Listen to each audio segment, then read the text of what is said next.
Ce soir, je veux parler de votre collègue, de votre professeur, tombé parce qu'il avait fait le choix d'enseigner, assassiné parce qu'il avait décidé d'apprendre à ses élèves à devenir citoyens. Je voudrais que ma vie et ma mort servent à quelque chose, avait-il dit un jour, comme par prescience.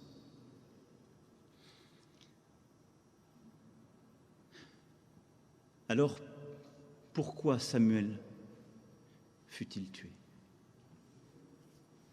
Pourquoi? Vendredi soir, j'ai d'abord cru à la folie aléatoire, à l'arbitraire absurde. Une victime de plus du terrorisme gratuit.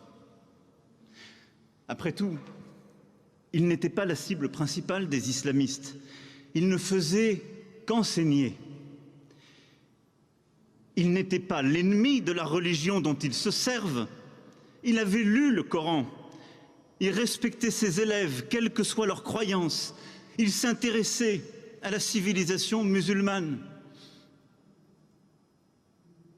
Non. Tout au contraire.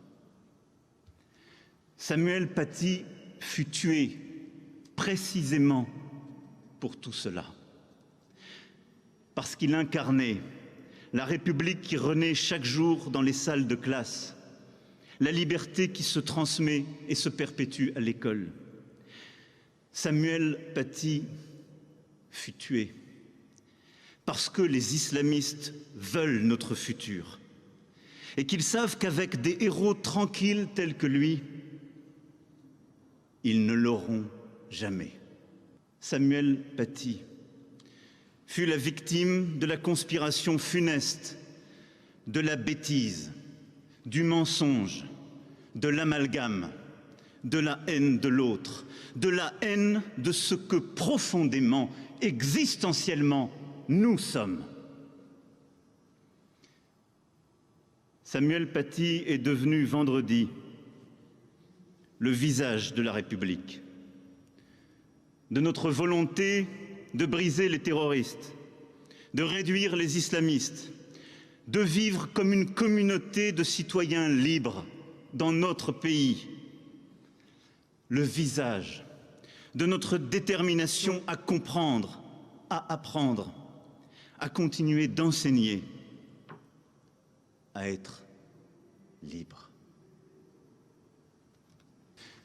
Nous continuerons, oui, ce combat pour la liberté et pour la raison dont vous êtes désormais le visage. Parce que nous vous le devons. Parce que nous nous le devons.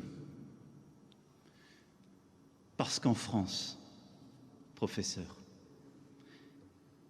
les lumières ne s'éteignent jamais.